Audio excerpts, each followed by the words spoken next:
On démarre? Bonjour à tous et c'est parti. Qu'est-ce qu'il y a? On y va. Je commence.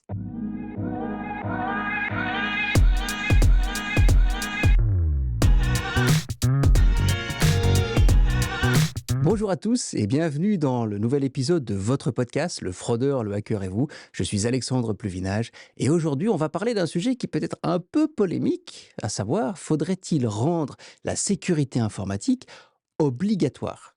Alors, vous allez me dire, oui, mais de quoi tu parles?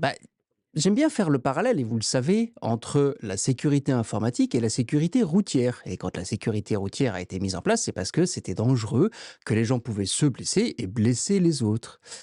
Mais quand on réfléchit bien aujourd'hui, la sécurité informatique, on n'en est pas tellement loin. C'est-à-dire que je peux perdre de l'argent. Oui, il faut que je me protège. Mais alors oui, il y aura des sécurités. Les constructeurs vont mettre des sécurités sur la voiture, comme les banques ou les médias sociaux vont essayer de sécuriser les comptes, que ce soit les comptes bancaires ou les comptes en ligne. Mais l'utilisateur a aussi une responsabilité. L'utilisateur doit mettre sa ceinture de sécurité. Elle est dans la voiture, mais s'il l'utilise pas, c'est sa responsabilité. Alors, est-ce qu'on peut faire le parallèle jusque-là avec la sécurité informatique? On va voir ça tout de suite. J'ai le plaisir aujourd'hui d'avoir trois experts dans le domaine. Le premier que vous connaissez déjà, qui est Emmanuel Niquez, celui que je me plais à appeler le couteau suisse de la sécurité, celui qui connaît quasiment toutes les facettes, puisqu'il est et psychologue, donc il connaît le côté humain, et IT et expert en cybersécurité. Enfin, ce garçon a toute la palette, vous allez l'entendre, il connaît plein de choses. Et puis, j'ai le plaisir d'accueillir pour la première fois dans le podcast Sten Meus. Sten Meus est CISO. Alors, qu'est-ce que c'est que CISO, hein? C'est Chief Information Security Officer. En gros, et simplement, il est responsable de la sécurité informatique pour une société qui offre des moyens de paiement à des entreprises en Belgique. Et Dany, je suis sûr que vous connaissez quelque part Dany, puisque Dany, d'abord, il est dans la presse en ce moment en Belgique, cette semaine. Dany, c'est mon frère jumeau, c'est-à-dire c'est celui qui fait le podcast, ce podcast-ci en néerlandais, qui s'appelle De Fraudeur, de Hacker et Nier. Et il est aussi expert en lutte anti-fraude. Et il fait de la sensibilisation dans une grande banque en Belgique. Donc, il va pouvoir nous offrir aussi cette expérience-là dans le podcast. Bonjour messieurs, comment allez-vous? Bonjour Alexandre. Bonjour Alexandre. Bonjour Alexandre. Alors, je vais commencer directement avec la première question, puis je vais la poser à Sten, voilà, au hasard, parce que tu es en haut dans l'écran. À ton avis, devrait-on rendre la sécurité informatique obligatoire et pourquoi? Alors, je ne te demande pas comment, on va en parler après, mais pourquoi devrait-on rendre aujourd'hui la sécurité informatique obligatoire à ton avis ou pourquoi pas? Peut-être on ne devrait pas le faire. Bah, Aujourd'hui, il y a pas mal de moyens pour déjà mieux protéger tout le monde au niveau sécurité informatique. Des outils qui sont super performantes et qui aident vraiment, qui sont entre-temps déjà devenus beaucoup plus faciles à utiliser parce que dans le temps, c'était quand même difficile à utiliser certaines choses pour mieux se sécuriser. Donc, c'est devenu beaucoup plus facile. Donc, je pense qu'on puisse faire plus pour motiver les gens à utiliser ces moyens de sécurité. D'aller jusqu'à une obligation, voilà, je trouve que c'est toujours mieux mais c'est mon avis personnel, c'est de pouvoir faire comprendre à quelqu'un que c'est important et pourquoi on le fait. Euh, Plutôt que rendre quelque chose vraiment obligatoire. Mais voilà, ça c'est, il y a des pour et des contre, hein. Je pense que rendre les choses obligatoires, ça va avoir un résultat immédiat sur certaines choses. Mais d'autre côté, voilà, si on comprend pourquoi on fait quelque chose, je pense que l'effet est beaucoup plus grand que juste le rendre obligatoire. Alors, je challenge ça et je vais directement rebondir sur ce que tu dis et aller voir Dany, parce que Dany le sait, ça fait plus de 10 ans que les banques, pour parler d'elles, parce que ce sont les premiers à avoir vraiment investi là-dedans, sensibilisent leurs clients. Alors, certaines mieux que d'autres, on en est d'accord, mais ça fait plus de 10 ans que les clients des banques, donc en gros toute la population, puisque tout le monde a un compte bancaire aujourd'hui, et reçoit, je vais dire, de la communication, des formations, des vidéos, des textes et toutes sortes parfois même des conférences. Mais on voit que ça change pas grand-chose dans ce cas-là. Dany, qu'est-ce que tu penses de ça? Comment est-ce que tu vois ça, toi? Je ne sais pas si ça ne change pas grand-chose, mais j'aime bien la comparaison que tu as fait avec la sécurité routière parce que là aussi, on doit le couper en plusieurs morceaux. Donc, il y a la sécurité de la route même. Physiquement, la route, on ne peut pas avoir des nids de poules sur la route parce que c'est super dangereux. Il y a des règles qui sont là, qui doivent être claires, simples à comprendre aussi, qui doivent être maintenues. Euh, mais après, et donc, il y a les constructeurs des voitures qui doivent aussi respecter certaines limitations. Et après, il y a l'utilisateur. Et je pense qu'on voit la même chose avec la sécurité informatique dans les entreprises. Oui, pour les entreprises, je pense que certaines règles, on est arrivé au point que ça doit être obligatoire, comme ça l'est déjà pour certains secteurs, comme tu l'as dit. Après, bon, les utilisateurs ont une responsabilité, oui, mais c'est quand même assez difficile de rendre certaines choses obligatoires. Des choses qui sont faciles à implémenter et qui améliorent l'utilisation, comme tu disais, un peu la ceinture de sécurité, l'authentification à multifacteurs. C'est quelque chose que les entreprises, les sites web pourraient implémenter et donc rendre obligatoire pour leurs utilisateurs. Et puis le dernier point, c'est l'utilisateur qui doit se former. Là, oui, pour la sécurité routière, on doit suivre les formations, il y a un examen. Je pense pas qu'on peut aller jusque-là pour chaque utilisateur. Maintenant, si on fait quand même la comparaison avec la sécurité routière, la première fois que je suis monté dans une voiture, j'avais peur. Je savais pas où regarder exactement. Il y avait tellement de trucs à faire attention dessus. Euh, mais quand je vais en ligne, j'ai pas tout à fait ce sentiment et donc je me sens tout de suite en sécurité. Et ça, c'est je sais pas très bien comment on doit le résoudre, mais une obligation difficile, parce que ça va créer de la résistance aussi, est difficile à mettre en place. Ok, bah, effectivement, je suis assez d'accord avec ça. Maintenant, il y a quand même un truc qui me chagrine, moi, parce que on voit cette évolution dans le temps. On a vu que, bah, au départ, je faisais une bêtise, je cliquais sur le mauvais lien ou j'utilisais le même mot de passe partout. On va pas reparler de mot de passe, hein. Si vous voulez nous entendre parler de mot de passe, il y a l'épisode précédent avec Emmanuel, on a passé 1 heure à vous apprendre ça en long, en large et en travers. Mais quand même, si j'utilise un mot de passe faible et que j'ai pas, comme Daniel disait, un deuxième facteur d'identification, hein, comme un SMS ou une application, aujourd'hui, on le voit, le compte Facebook peut se faire pirater. Il y a des gens qui se font pirater leur compte Facebook, malheureusement, tous les jours, mais ça ne me touche plus que moi. Je veux dire que de là, ils vont vendre des choses sur un marketplace qui sont fausses, et puis finalement, bah, c'est des gens qui sont dans mon entourage qui vont perdre de l'argent. Ils vont pouvoir dire, tiens, oh, tu sais quoi, j'ai trouvé un truc génial pour faire un peu d'argent, c'est pas mal. Si tu veux en profiter, regarde là. Et puis, ils vont me mettre en contact avec des faux investissements, et mon entourage va perdre de l'argent. Mais quelque part, j'ai une responsabilité là-dessus. Alors évidemment, on parle pas. Je sais que le sujet, c'est pas la responsabilité de l'utilisateur, c'est est-ce qu'on doit rendre la sécurité informatique obligatoire, mais dans un sens, on n'est pas très loin. Et j'ai envie de me tourner vers Emmanuel, pas pour le truc de Facebook, on reviendra dessus tout à l'heure, mais toi qui as l'habitude, enfin qui connais bien et qui a beaucoup travaillé sur le changement de culture en entreprise, et surtout au niveau de la sécurité informatique, puisque un des domaines sur lesquels tu es très expert, c'est comment est-ce qu'on intègre la sécurité informatique dans la culture de l'entreprise. Alors je vais un peu te challenger parce que j'ai envie d'aller plus large que l'entreprise. Comment est-ce que, à ton avis, on pourrait, ne serait-ce que commencer à changer la culture au niveau d'un pays, d'une société complète? C'est un peu compliqué en effet parce que tu as Désolé, hein, j'ai beaucoup de pas été sympa avec toi avec culture celle-là. dans un pays, hein, et donc c'est vrai que c'est pas toujours qu'un changement de culture et on peut revenir sur cet exemple justement de la ceinture de sécurité. Hem, Moi je pense, bah, comme on a tous à peu près le même âge, on a connu le moment où c'était pas absolument obligatoire et puis il y a eu de plus en plus de campagnes où on nous disait: Attends, «Il faut désolé, le je mettre». t'interromps, mais j'étais encore à l'arrière à l'époque, hein, j'étais pas encore en train de Oui, conduire. mais moi aussi, mais bon. Mais voilà, à l'époque, à l'arrière, c'était pas obligatoire, quoi. Tu Ah pouvais, non, on était quatre ouais, garçons et il y en a aucun qui était attaché, hein. voilà. Et puis tu avais des campagnes sans arrêt. Et une des différences, je pense, entre la sécurité routière et la sécurité informatique, et justement, Dany l'a mentionné, je pense que pour beaucoup de gens, c'est beaucoup plus abstrait. Et c'est-à-dire qu'ils peuvent imaginer l'effet de leur tête qui percute le pare-brise et les effets que ça va avoir sur leur santé. Euh, les effets d'une du manque de prudence sur internet, c'est beaucoup plus, distant pour eux. Et donc, on n'a pas la même réaction viscérale par rapport à ce risque-là.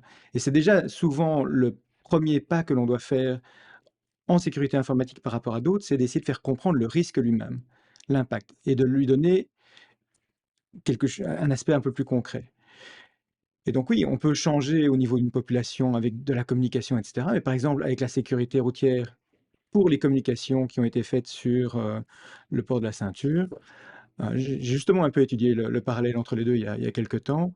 On était arrivé au début juste avec la communication à 80 enfin, c'était la communication et des contrôles de police, des amendes. Enfin, il y avait un package, hein, c'était la carotte et le bâton. Les deux étaient déjà là et on n'avait que 82% des gens qui portaient la ceinture à ce moment-là.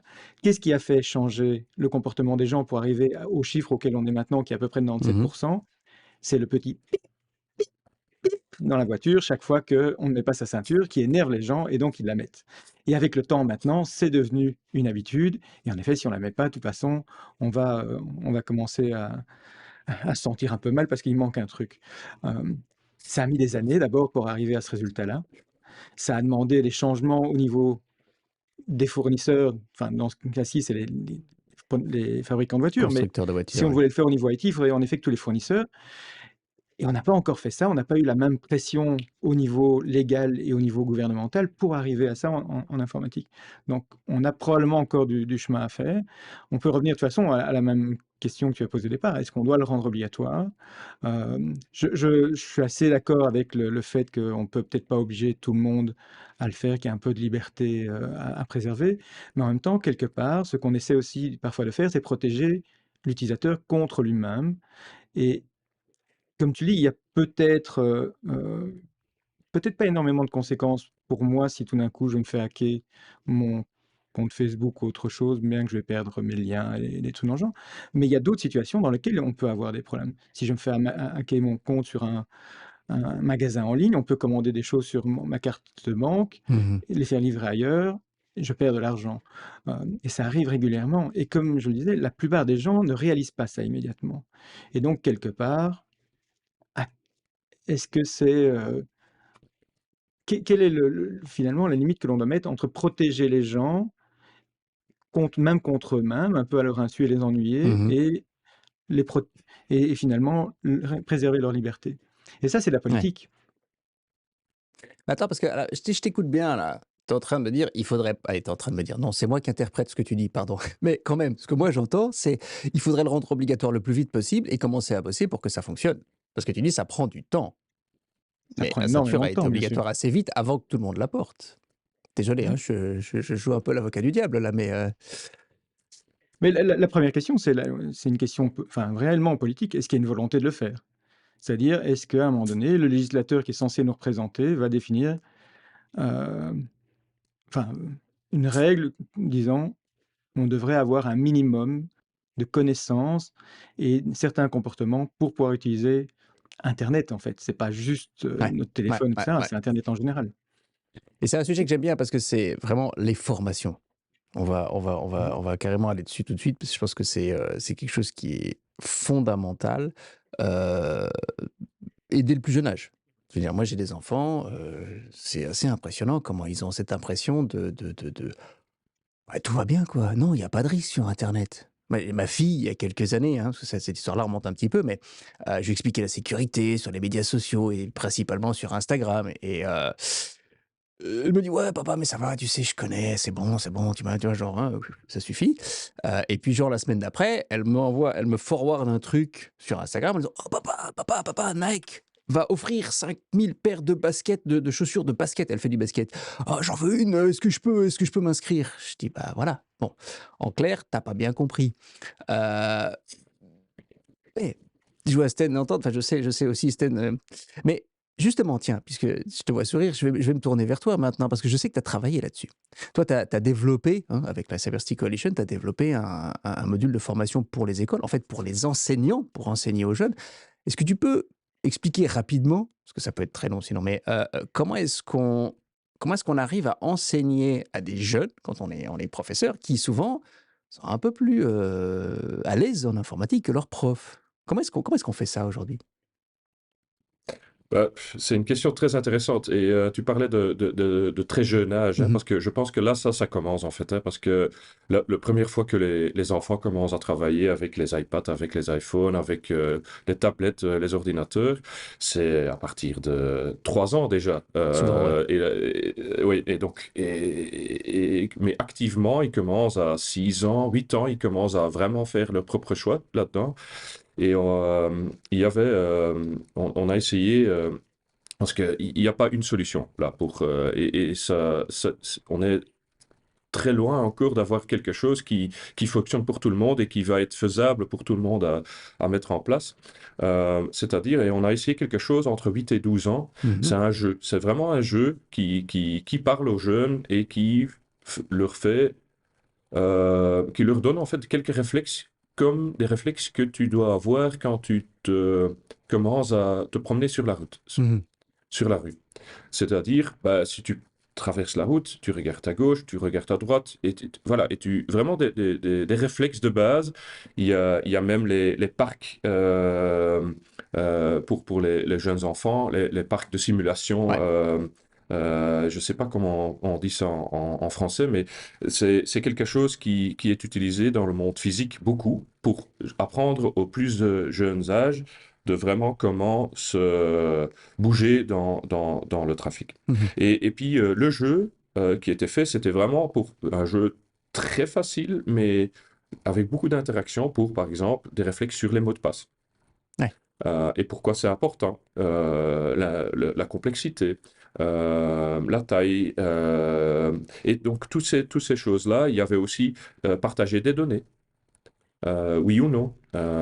Et si quelqu'un te pose une question et tu connais pas, qu'est-ce que tu dois faire? Est-ce que tu dois être gentil et répondre ou est-ce que tu dois dire non, je ne te connais pas, donc j'ai le réflexe de bloquer ou peut-être même rapporter. Ce sont des choses qui sont dans ce jeu et qui, moi je l'ai testé avec la plus jeune.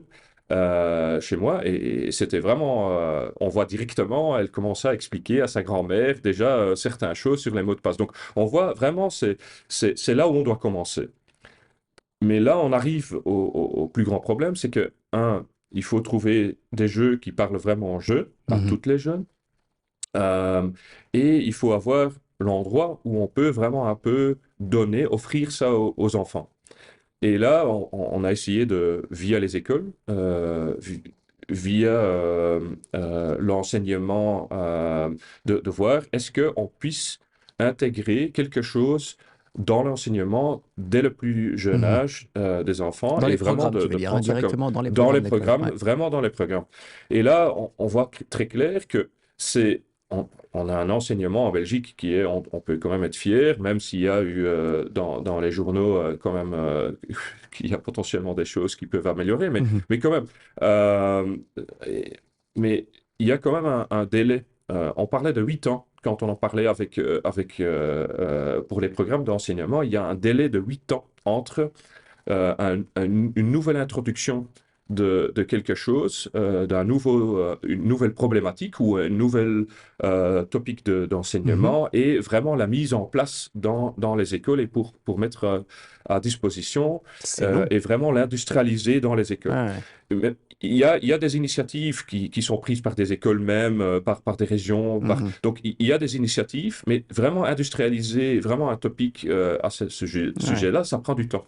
Et c'est pas uniquement un problématique avec la cybersécurité, il y a pas mal d'autres topics aussi qui sont urgents à les mettre en Mhm. place, mais que ça prend vraiment du temps.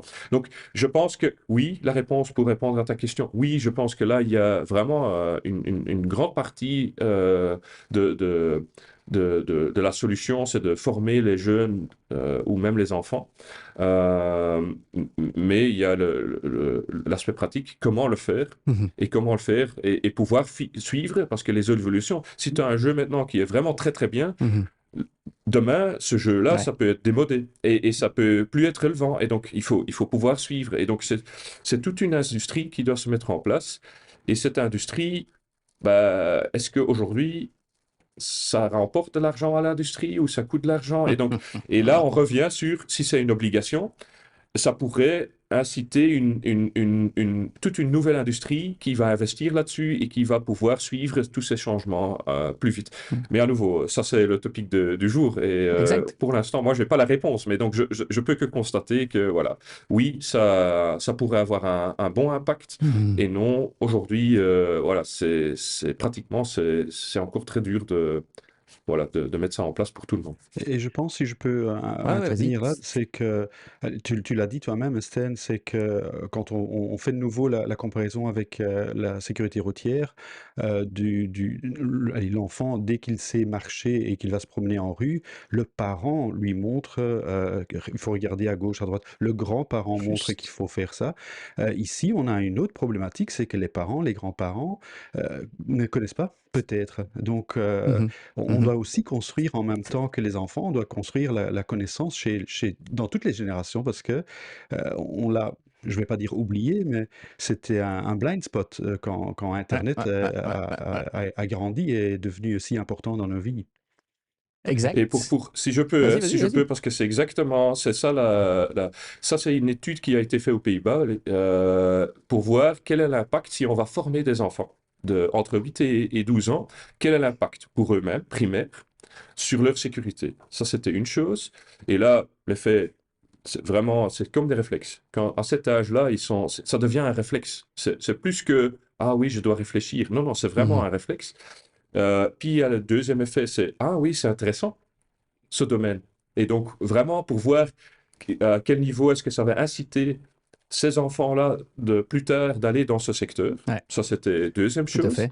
Troisième chose, ce qui était super intéressant aussi, c'était, vu le fait qu'on apprend aux enfants à cet âge-là, c'est de dire, OK, oui, je dois faire pour me sécuriser, mais aussi, apparemment, ça aide aussi à euh, désadviser aux jeunes, aux enfants, de rendre dans la Ah, criminalité déconseiller, oui, online. c'est ça, déconseiller ou rendre Donc, oui, rendre le déconseiller ouais. ça, vraiment, vraiment, et apparemment, moi, j'avais jamais pensé à ça, mais c'est quelque chose qui avait apparemment aussi un effet OK. à ce niveau-là. Et la dernière chose, c'est que l'effet de ces enfants, de savoir ces bons réflexes, ils expliquent à leur grand-père et le grand-mère. Parce que les parents, ils n'ont pas le temps, ils n'écoutent pas, Mmh. ils ont d'autres choses à faire. Mais les grands-parents, ils écoutent et ils expliquaient en fait à leurs grands-parents. Donc ça a un netto effet aussi pour les grands-parents. Donc je pense qu'on est d'accord sur une chose, il faut le plus vite possible rendre la cybersécurité ou en tout cas l'enseignement de la sécurité dans les écoles obligatoire, ça n'a que des effets positifs et c'est pas très compliqué. Au moins là-dessus, je pense qu'on peut être à peu près d'accord. Tu le Si je disais, peux juste enfin ajouter un truc ah ouais, ouais, là-dessus, vas-y. on a justement cette impression que les enfants sont plus doués que nous en informatique et en Mmh. fait, certaines études montrent que ce qu'on appelle la littératie informatique, c'est-à-dire la capacité de comprendre les ordinateurs et cetera, diminue chez les jeunes par Mmh. rapport à notre niveau à nous. Probablement parce qu'eux sont nés dedans et c'est vrai que moi, je me souviens de mon fils qui a 2 ans et demi, s'était foutu devant la télé, avait allumé la télé alors que c'était encore un truc Et enfin, il il fallait 3 swipait. télécommandes et voilà, il avait réussi déjà à faire plein de trucs parce qu'il était né avec ça. Mais ce que je vois aussi, c'est que quand je lui demande d'éteindre, l'écran, il sait pas si c'est l'écran, l'ordinateur ou, le clavier qui doit éteindre parce que, pour lui, c'est un tout et c'est tout à fait abstrait. Et donc ils en sont arrivés à un point où ils utilisent ces trucs sans réfléchir, mais justement parce qu'ils ne doivent pas réfléchir, ils n'ont pas dû construire une représentation un peu plus avancée du système et donc pour eux, internet, c'est, le téléphone, c'est un peu partout, c'est la télé, mais il y a tellement de confusion qu'ils ne comprennent plus vraiment très, très bien. Ils n'ont plus, les connaissances des que nous, on a dû acquérir parce on a grandi avec. Ça s'est construit progressivement et on a dû comprendre à un moment donné parce que tout n'était pas aussi facile à utiliser au départ. Mmh. Maintenant, tout est relativement intuitif, c'était pas le cas avant et donc quelque part, il manque de certaines compétences justement pour pouvoir aller plus loin et de nos jours, si vous ne maîtrisez pas internet, il y a quand même peu de boulot que vous pouvez faire, hein. En Ouais, tout cas, sans un ouais. minimum de En tout cas, il y a une maîtrise, grosse partie qui est pas possible, ouais. et même en tant que citoyen, parce que de plus en plus de choses se font en ligne, hein.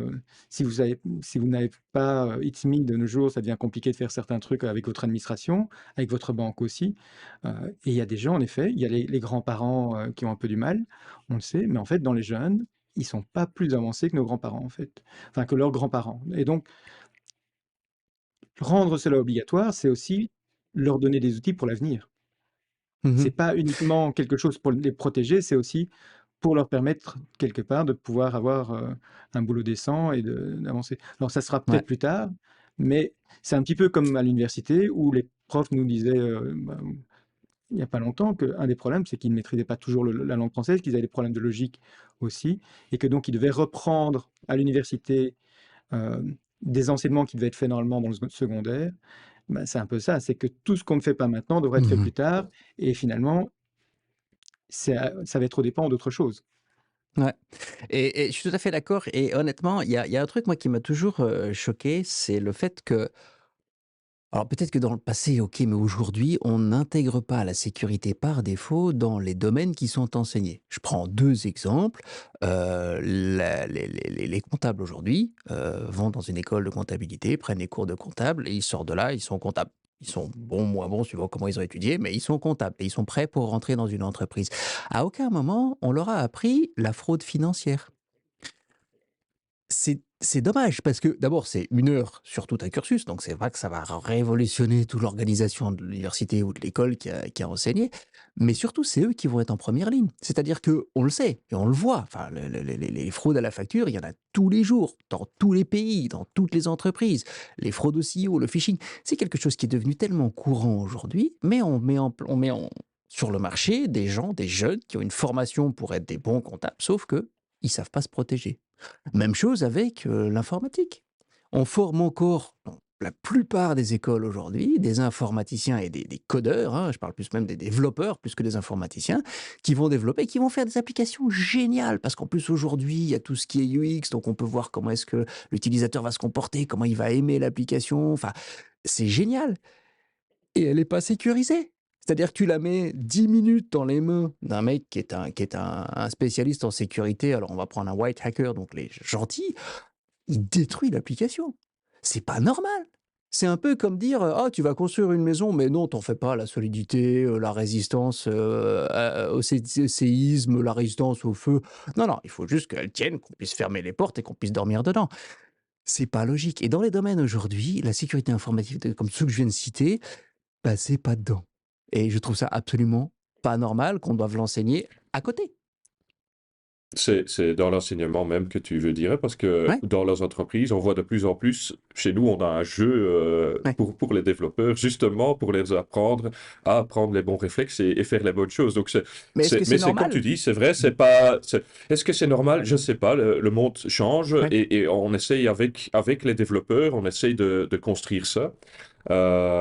Essayer de le former d'une manière amusante aussi, hein, parce que les jeux, pour les adultes, on peut dire, mais allez, qu'est-ce qu'on fait ici? Mais c'est la manière le plus amusante pour beaucoup Ah oui. apprendre sans que ça devienne ennuyante.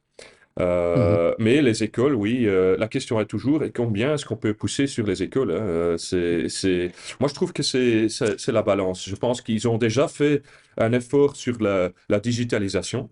Et donc ça, il y a pas mal d'initiatives qui ont été prises. Et Mmh. pour moi, ça donne l'espoir, hein, parce que ça commence avec la digitalisation. C'est comme Emmanuel le disait, c'est, voilà, au moins qu'ils commencent à utiliser un ordinateur et pas uniquement un tablette. Et c'est déjà ça, hein, parce que c'est déjà un grand changement, utiliser un ordinateur versus un Mmh. tablette, et pouvoir utiliser les outils qui sont là.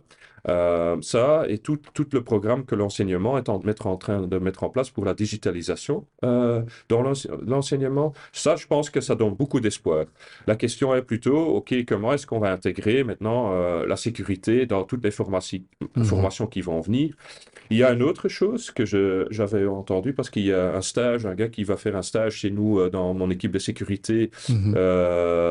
de OWest, c'est l'université pour Ouais. informatique à Kortrijk, si je ne me trompe Mmh. pas. Mmh. À Courtrai, ouais, ouais. Et là, ils vont changer un peu. Donc, dans toutes les formations de toegepaste informatica, Mmh. l'informatique, Adapté, les ouais. Oui. formations Mmh. d'informatique, la sécurité va être un élément de base qui va devoir Mmh. être pris dans cette formation. Donc, c'est pas un choix, mais ça va être d'office Mais dedans. ça, c'est Et bien. ça, je trouve génial. Mais Donc, ça, c'est je bien. vois plein de choses qui donnent beaucoup d'espoir dans ce domaine-là. Ouais, Je Dani, tu pense voulais que dire là, quelque chose? c'est oui, désolé, d'interrompre, mais je pense que là, justement, on parle de ou on touche au sujet des responsabilités. Parce que tu dis, les comptables n'ont pas ça dans leur formation, les informaticiens, petit à petit, oui.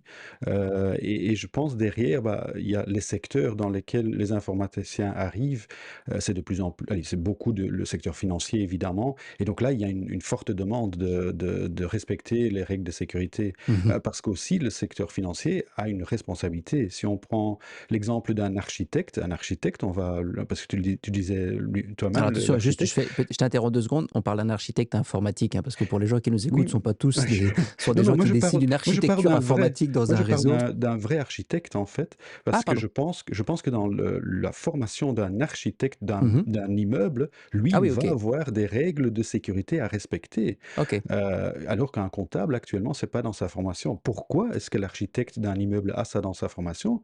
Parce qu'il y a une responsabilité après, que si son bâtiment s'écroule, bah, il va devoir se justifier. Et donc, oui, là, il y a un rôle Mhm. pour le législateur de dire, tiens, pour tel et tel et tel secteur, il y a des obligations, et donc automatiquement, ça va venir dans ces formations spécifiques. Ok. Mais évidemment, il y a dès le plus jeune âge qu'il y a certaines formations qu'on doit donner, hein. Mais là, va devenir de plus en plus spécialisé. Et Mm. Mais c'est pas mal. Stein, ouais. Vas-y, Stein disait tout à l'heure Emmanuel. que justement, quand tu apprends très tôt, c'est relativement facile pour les enfants d'apprendre à un très jeune âge et ça reste très longtemps. Moi, je prends un exemple. Alors, c'est peut-être spécial dans l'école de mes enfants, mais très tôt en primaire, ils ont eu des cours d'informatique aussi, qui consistaient en gros à créer un utilisateur et un mot de passe. Mais moi, j'étais un peu choqué d'abord parce qu'on leur demandait de créer des mots de passe à 6 caractères déjà. Bon. Oui. Et en plus, on leur demandait de le noter sur un bout de papier. Oh oui. Et là, voilà, on se dit, bon, ben, ça commence mal, bien sûr. Et Ben, ce sont les bons réflexes, ce hein, sont les bons oui. réflexes. Et un autre Ouais. problème qu'on a eu, c'est que, alors c'est génial, l'école s'informatise, ils reçoivent des budgets, ils ont des tablettes, et on ne leur met pas un système de filtrage sur Internet. Et donc, bien sûr, arrive ce que doit arriver quand il y a ce genre de choses. Les enfants tombent sur des images pas du tout Ouais. Pour acceptables pour enfants. leur âge, Mhm. et on a donc un problème. On se dit, ben voilà, c'est à ce moment-là qu'on devrait les former.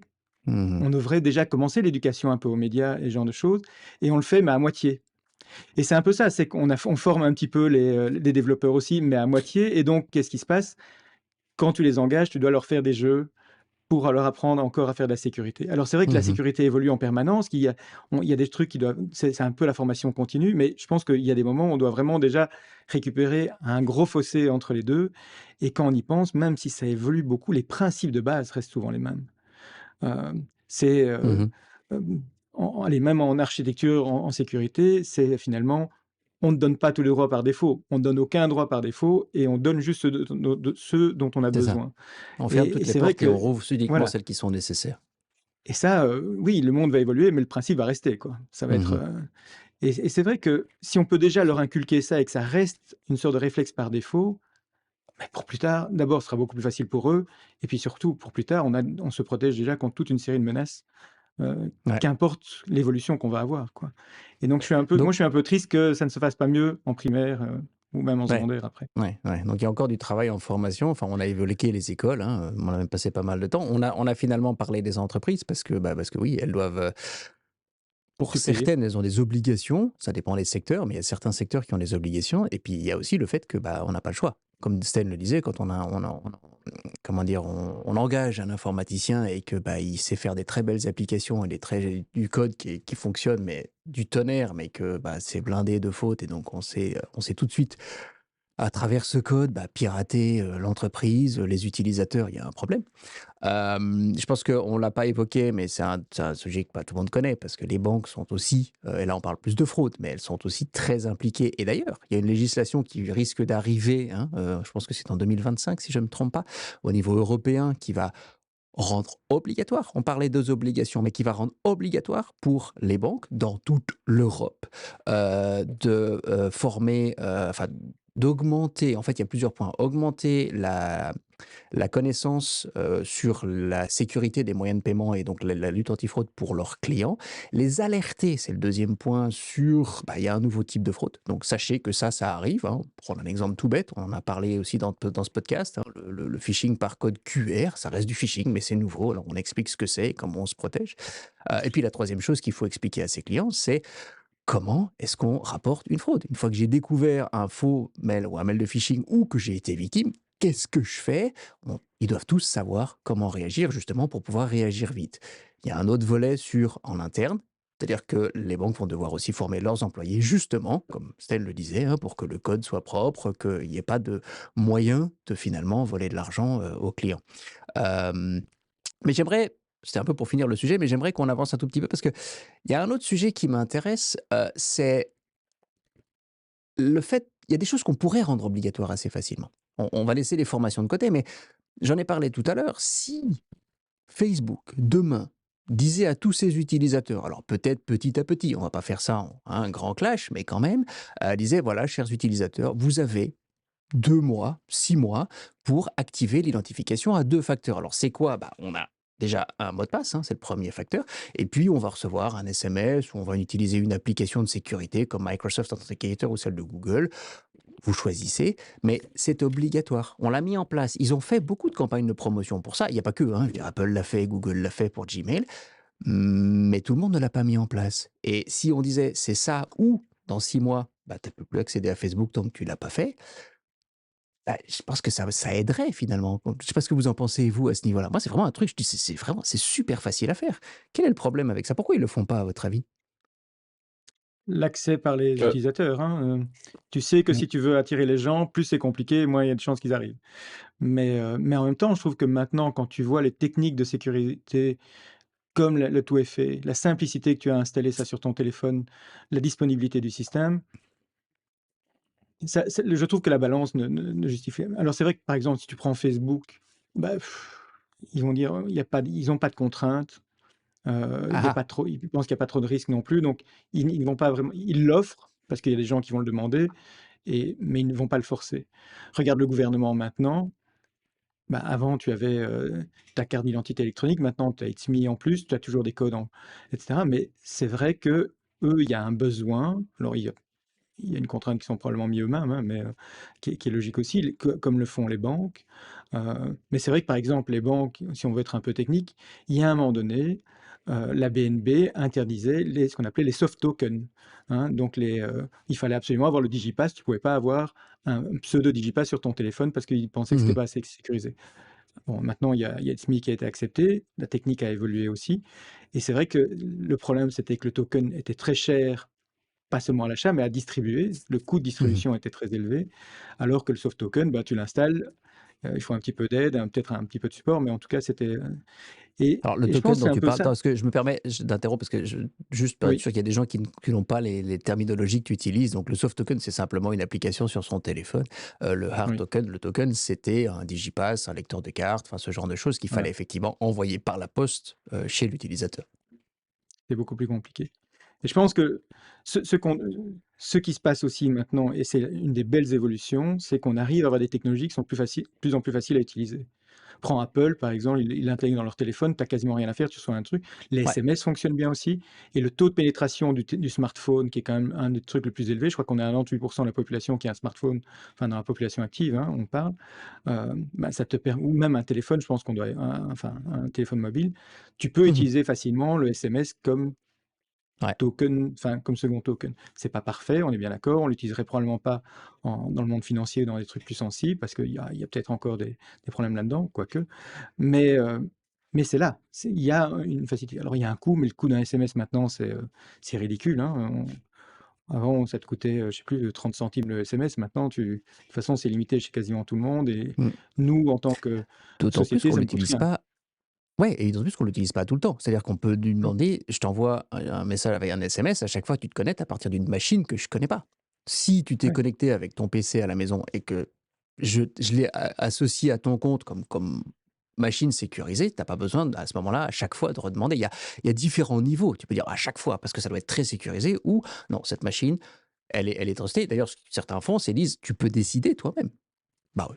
Oh, cette machine-là, c'est mon ordinateur personnel à la maison, il est chez moi, hein, à l'intérieur, c'est fermé à clé. Je décide que tu peux te souvenir, hein, c'est souvent ça qui est marqué, hein, souvenez-vous de cet appareil et tu ne recevras pas ton token. Tu n'auras pas ton, Vous avez ton, ton déjà tous SMS, par déjà exemple. vu, hein, ces images où il y a, une route avec une barrière et à côté, il y a une trace dans l'herbe parce que tout le monde a au lieu d'ouvrir la barrière, passe à côté.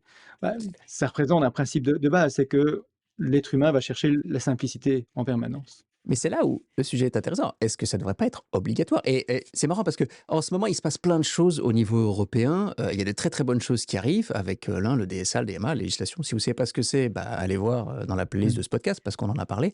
Mais on a forcé les grands de l'Internet à faire un certain nombre de choses. C'est un peu dommage qu'on ne les ait pas forcés, parce que si on l'avait fait, ils l'auraient fait, à Oui, augmenter la sécurité à l'entrée, à sécuriser mieux la porte de nos comptes en ligne finalement. oui et je Steph, je je sais pas, pense tu que voulais dire Ah, attends, vas-y. oui. Non, vas-y, Stein. Non, non, vas-y, si tu veux continuer, Emmanuel, désolé. Mais juste le truc, quand eux, on les a forcés, qu'est-ce qu'ils ont fait? Ils ont simplifié la technologie. C'est eux qui ont amené justement toutes ces Mhm, améliorations parce qu'ils avaient les moyens. Alors qu'avant, c'était quelque chose qui était un peu rébarbatif. Hem et je pense que c'est un peu ça maintenant aussi. C'est bien de former les gens, mais je pense qu'on doit essayer de les former au minimum, mais on doit leur demander le minimum possible aussi. C'est-à-dire que si on peut simplifier les choses, on doit le faire en amont. Moi, mhm. c'est toujours ce que je dis aussi en formation en entreprise, c'est avant d'embêter l'humain, faisons le maximum au niveau technique pour que ça soit simple et Ouais, après on met ouais, chez eux. Mmh. ouais. Parce que sinon, hein, ces entreprises, ils vont perdre des clients. Ils vont perdre des clients. S'ils vont rendre ça obligatoire, eux, ils vont perdre des clients. Et donc, une entreprise qui offre un service similaire, qui n'est pas soumise à cette même obligation, va prendre tous les clients parce que les gens vont suivre le chemin le plus facile. J'ai un Et doute donc, ça, là-dessus, c'est hein. quelque chose. Moi, je trouve, la régulation en Europe, au moins, c'est un peu uniformisé. Mais Mhm, si tu as en Amérique, il y a une autre régulation qui est beaucoup plus libre. mhm, Et là, on peut le passer. Donc, je pense que ça, c'est un peu. Et je pense que l'Europe est de faire de plus en plus en disant si tu offres des services en dehors l'Europe, même si c'est une entreprise qui est d'origine américaine, mhm. ils sont quand même obligés à Ouais, suivre les ouais, c'est règles ça. Mmh. européennes. Et ça, je trouve, ça c'est quelque chose qui aide à protéger les citoyens de l'Europe par rapport à ça. Mais voilà, voilà, la facilité pour moi c'est clé. Et ces entreprises, ils ont peur de perdre des clients parce que c'est devenu beaucoup plus facile, mais c'est pas encore. Quand moi j'explique, parce que ça fait Ouais. combien de temps? Quand moi j'explique ça, oui, ça va avec 80% des gens, je sais l'expliquer avec des mots très Mhm. simples, en expliquant, en l'installant pour eux. 80% des gens, ça va, ça passe sans problème.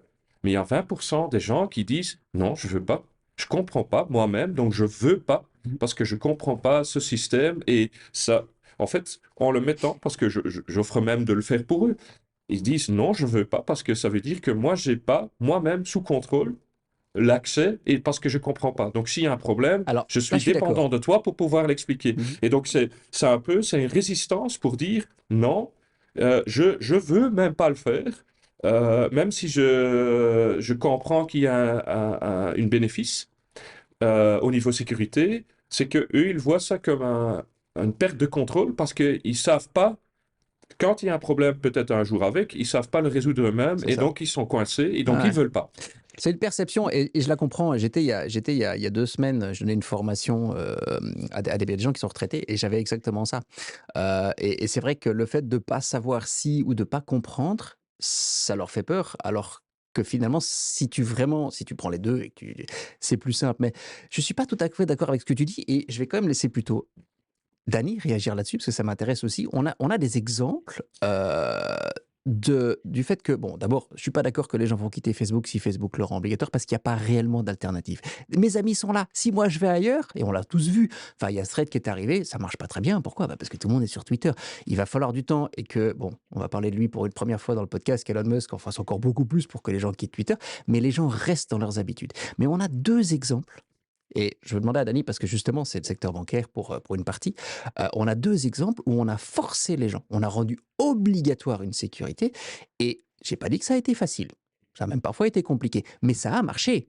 Le premier, bah, il est un peu ancien, hein, c'est quand les banques ont installé, alors d'abord les Digipass, et puis ensuite ils ont augmenté la sécurité, ont lancé le lecteur de carte avec la carte comme sécurité pour se connecter à son PC banking.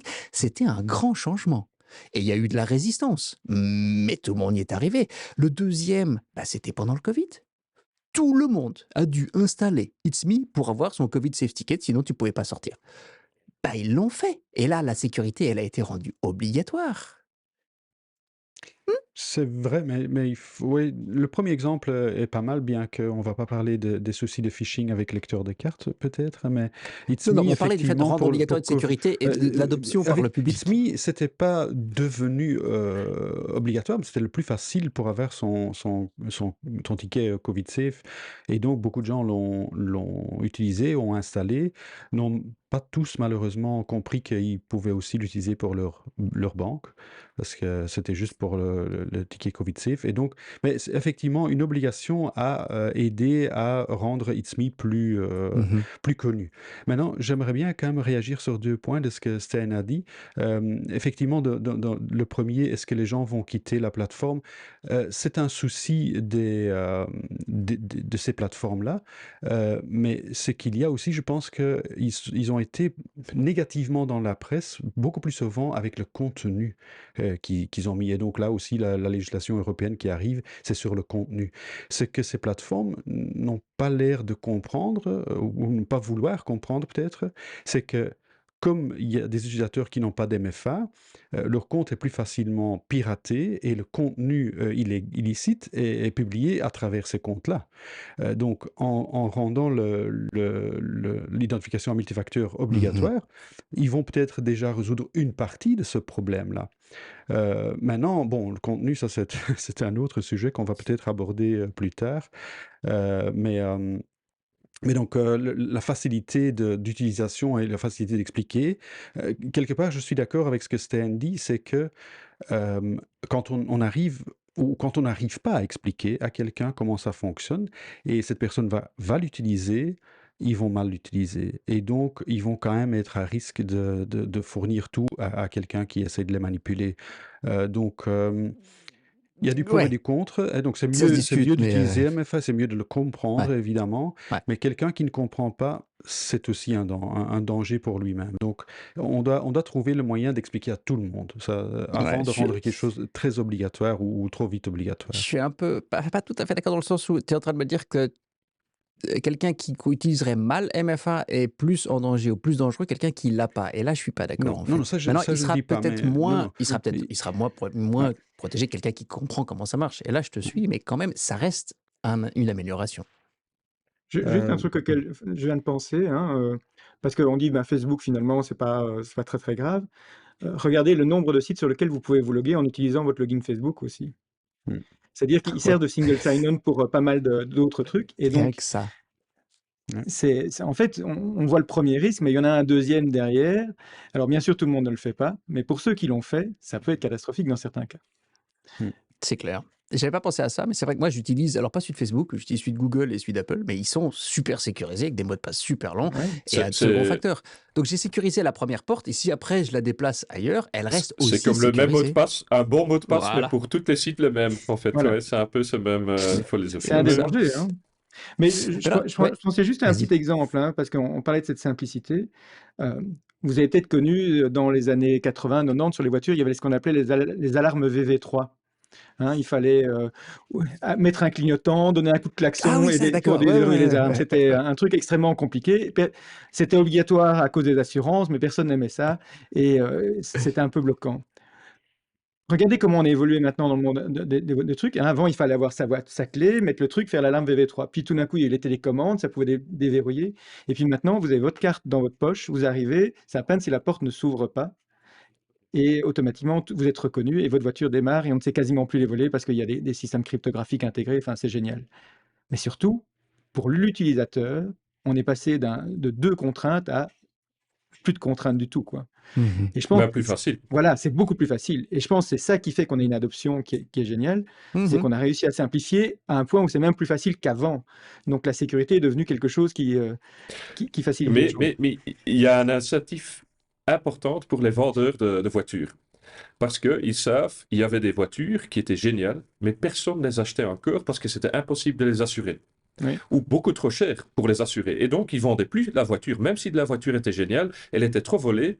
Et donc, vu le fait qu'elle était trop volée, les gens ne pouvaient plus l'acheter. Donc, il y avait... allez, en fait, les constructeurs de voitures, ils ont compris que si leur voiture, au niveau sécurité de vol, n'était Mhm. pas bien, Ça coûtait ça veut cher. dire que les primes, ça coûtait trop cher, même si la voiture était bonne, ça coûtait trop cher, et donc ça pose un problème pour les gens, pour les acheter. Et donc, c'est quelque chose, ça a motivé, je pense, les constructeurs à faire des choses qui sont super faciles, mais quand même bien pour la sécurité. Donc, Mais c'est alors? l'incentive Ouais, ouais, commercial même, hein, incitatif. Mais alors tu es en train parce que là, carrément, tu es en train de dire, si demain on forçait les plateformes, par exemple, celles-là, prenons ça, les YouTube, les Apple, et cetera, à mettre en place, je vais juste prendre le second facteur, ce qui est déjà un énorme pas en sécurité, ils vont finir par développer des moyens qui sont plus simples pour l'utilisateur, mais Mhm. tout en étant plus sûrs. Donc finalement, c'est un peu un élément pour dire, mais Il faut leur mettre une forçons-les. contrainte quelque part, financière, Forçons-les, quoi. parce que rendre obligatoire, et je suis d'accord, le sujet était un petit peu clickbait, et est-ce qu'on doit rendre obligatoire tout, et que tout le monde doit, parce qu'on va parler encore, on va aller vite, parce que si on va dépasser l'heure de podcast si on continue, mais on va parler de sanctions. Mais c'est vrai, on ne peut pas rendre tout obligatoire, sauf certaines choses, et on peut commencer à augmenter. Le premier qui devrait être obligatoire, c'est les plateformes, comme les banques d'ailleurs, hein, parce que les banques n'ont pas le choix aujourd'hui, hein. Les banques et les services financiers, bah, il y a il y a des lois qui les obligent à offrir, enfin, à mettre en place en fait un minimum de sécurité qui est en fait très très très haut, hein, parce qu'en fait finalement c'est déjà le maximum dans tout le reste du monde, ils sont déjà au-dessus. Bah alors faisons le reste, faisons ça aussi avec les autres plateformes. Mais on va parler sur un sujet qui est, on va aller plus vite parce que je pense que là, mais ça va partir un peu dans tous les sens, mais les sanctions, parce qu'à partir du moment où tu rends obligatoire, pour que ça marche, on l'a vu, on a demandé aux gens de mettre leur ceinture de sécurité, on a dû mettre un policier sur le bord de la route pour regarder s'il le faisait. Alors on va pas pouvoir mettre un policier sur Internet, enfin quoique technologiquement c'est Il y peut-être en a, possible. hein. Je suis pas du tout pour les sanctions financières, bien que, je le disais tout à l'heure, si à cause de moi, à cause de mon comportement non sécurisé, alors que finalement je sais que je devrais faire mieux, parce que il y a personne qui va dire ah non, je savais pas qu'un mot de passe réutilisé et un mot de passe de 4 caractères, c'était pas ou qu'un AZERTY, c'était pas sécurisé. Je pense qu'aujourd'hui, c'est devenu quasiment, hein, je vais pas dire 100%, mais c'est quasiment tout le monde sait que ces mots de passe sont pas sûrs, mais ils le font quand même. On sait pourquoi, on en a parlé dans le précédent numéro avec Emmanuel. Mais donc si je sais que je prends un risque, si je sais que ce risque peut causer des pertes financières pour mon entourage, est-ce que je dois les rembourser? Là, je vais être, parce qu'une sanction, il y en a une. By the way, une sanction, il y en a déjà une. Et c'est Dany qui en parlait tout à l'heure. Quand je me fais pirater mon compte Facebook et que, évidemment, il l'utilise pour promouvoir du matériel qui est illégal, je me fais fermer mon compte. Et dans la quasi-majorité des cas, il est impossible de le retrouver. Donc je perds l'accès à mon compte, je perds tout mon historique, je perds tous les liens vers mes amis, je dois recommencer à zéro. Et une sanction, elle existe, cette sanction. Elle n'a pas été pensée comme une sanction, mais elle existe. Et Facebook dit, OK, ce compte fait n'importe quoi, on le ferme et c'est terminé. Et il est quasiment impossible de le faire réouvrir. C'est très, très, très, très rare. Mais est-ce que quelque part, d'autres sanctions? Là, je vous cherche, hein, parce que je sais, vous êtes dit non, non, il faut pas Mais exagérer, mais quand même, je lance le sujet. je pense qu'il va y avoir un problème, c'est que si tu mets des sanctions, il faut des critères pour définir quand Ouais, est-ce que tu vas être sanctionné ou non. Et alors vas-y. là, tu as le problème, c'est obligation de moyens ou obligation de résultat. Parce que obligation de moyens, bah, ils vont faire quoi? Ils vont nous mettre on fait un peu comme dans certaines entreprises où c'est mal géré. On va dire: «Ah, voici 5 formations, vous êtes obligés de les suivre et tu checkes la box et voilà, Oui, c'est moi j'ai ça. mis les Clic, formations en clic, ligne». clic, Mais on clic, sait que clic, ça sert clic, à j'ai rien rien. appris. Enfin, je veux Ouais, dire, c'est ça. Ouais, ouais. voilà, tu as oublié après 3 minutes. Obligation de résultat, tu vont dire: «Bah oui, mais je suis pas il faut aussi qu'ils le fassent. Comment est-ce que je force les gens?» Donc Mhm.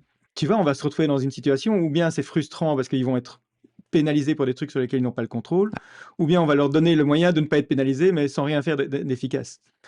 Donc c'est un peu compliqué, je pense, à ce niveau-là. Je suis d'accord. Euh, Sten. Je- Moi, je suis complètement contre. C'est pas parce que, allez, moi je roule en moto. Je sais que c'est plus sécurisé de rouler en voiture. Je sais ça, mais allez, je suis désolé. Donc, il faut quand même laisser un peu, laisser l'être humain rester être humain. Il faut juste, je pense, trouver, et je pense que là, je suis 100% d'accord. Si on pousse un tout petit peu, et obligation, régulation ou d'autres, pousse un tout petit peu les constructeurs, les entreprises, les mécanismes allez, tout ce qui est je pense que ça c'est bien, parce que là on pousse un peu, comment est-ce qu'on puisse quand même donner le Mhm. plaisir d'utilisation ou la facilité d'utilisation, mais quand même en augmentant en même temps la facilité pour l'utilisateur. C'est comme ça qu'il faut, et la sécurité de l'utilisateur. C'est comme ça un peu, je pense. Mais voilà, ça c'est mon opinion personnelle. Mais donner des sanctions, ah oui, oui, je suis d'accord. Si on enlève d'autres sanctions aussi, parce que ça, on est bon, hein, on rajoute des sanctions, mais enlever des sanctions, ça, on n'est pas bon. Donc, je trouve que c'est un peu, voilà. Pour moi, c'est très philosophique. Je préfère faire ça quand on boit une bière quelque part d'autre. Ok. On Je ira boire pense une bière alors. qu'il y a quand même, donc comme Emmanuel l'évoquait bien, c'est la punition, elle doit servir à quelque chose. Donc la punition, la personne doit comprendre ce qu'il a mal fait et avoir l'occasion de s'améliorer, hein. Donc ça, je pense que c'est l'essentiel d'une sanction ou d'une punition. De l'autre côté, il faut quand même penser à la victime aussi. Et là, je ne suis pas d'accord avec Sten, ou pas complètement en tout cas, parce que on ne peut pas sanctionner tout le monde, ça c'est clair. On ne peut pas dire, tiens, sur ton Facebook, il y a eu du contenu et ton ami a perdu 10 000 euros, donc tu dois lui payer 10 000 euros, ça ne va pas marcher. Maintenant, quand on regarde la législation pour les banques, on le connaît très bien, c'est que beaucoup de responsabilités est mis du côté des banques, et beaucoup de lois et de règles sont là pour rembourser des personnes qui ont quelque part fait une erreur. Et donc là, il faut dire que la banque n'est pas le seul intervenant dans la chaîne complète des criminalités. On parle des médias sociaux, hein, donc un post qui va vers du contenu illicite, ou quelque part, on pourrait dire, tiens, ils ont leur part de responsabilité, Mhm. ils Mhm. pourraient payer une partie des dégâts. On peut aller très très loin là-dedans, parce qu'il y a tellement d'intervenants. Mais juste pour la petite anecdote, hier, je poste sur Instagram, donc quand même le groupe Meta de Facebook aussi. Je poste une de mes vidéos du fraudeur Lakerevor en néerlandais. Et pendant le upload, je reçois une pub sponsorisée avec un mec qui habite sur une île exotique quelque part, parce qu'il est crypto-trader. Voilà, donc c'est On est pas d'accord. normal que je suis confronté à ça, parce que comme ça, on démarre l'acte criminel. C'est marrant, il m'est arrivé exactement la même chose, mais sur YouTube, où je mets mes vidéos, et puis quand elle est passée, je la regarde, c'était un short, je swipe juste une, et je tombe sur quoi? Soi-disant Elon Musk qui a inventé une méthode révolutionnaire pour faire de l'argent. Oh mon Dieu! Et effectivement. OK, bah écoutez, voilà, on l'a fait. On a dépassé l'heure de podcast. Je propose qu'on va on va résumer un tout petit peu. Donc effectivement, rendre obligatoire, je pense qu'il y a des niveaux.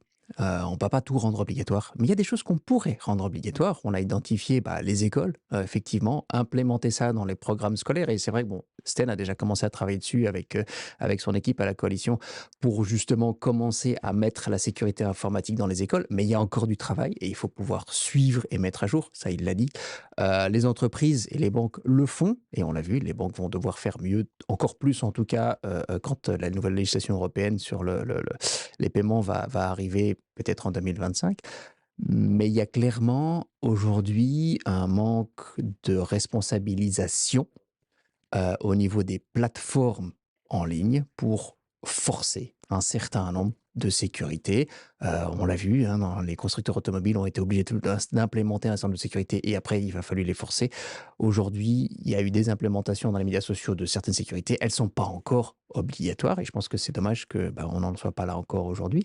Euh, et non, effectivement, sanctionner ne va pas servir à grand-chose. Je pense qu'il faut inciter. Je suis surtout plus là pour inciter et aider et soutenir pour que tout le monde fasse un petit peu mieux. Il y a encore beaucoup de travail, donc c'est bien parce que ce podcast a encore a encore beaucoup de vie. Et d'ailleurs, toute cette discussion m'a donné l'idée d'un prochain numéro où vous êtes bienvenus si vous voulez, où on va pouvoir parler effectivement de toute la chaîne de la fraude en ligne et voir qu'est-ce qu'on peut faire à tous les niveaux. Parce que, bah oui, il y a les fraudeurs, il y a les telcos, il y a les chaînes, il y a les médias sociaux, il y a tout le monde qui est là. Et finalement, aujourd'hui, on pourrait essayer de réfléchir comment est-ce qu'on peut distribuer encore mieux la responsabilité et donc la protection à tous les niveaux.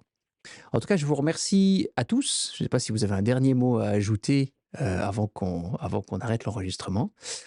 Sinon, bah, je vous souhaite à tous les trois une très belle journée, une très belle année. On est encore en janvier, je peux encore le faire. Et prenez soin de vous. Au revoir, messieurs. Prenez soin de vous. Salut. Au revoir Alexandre. Merci.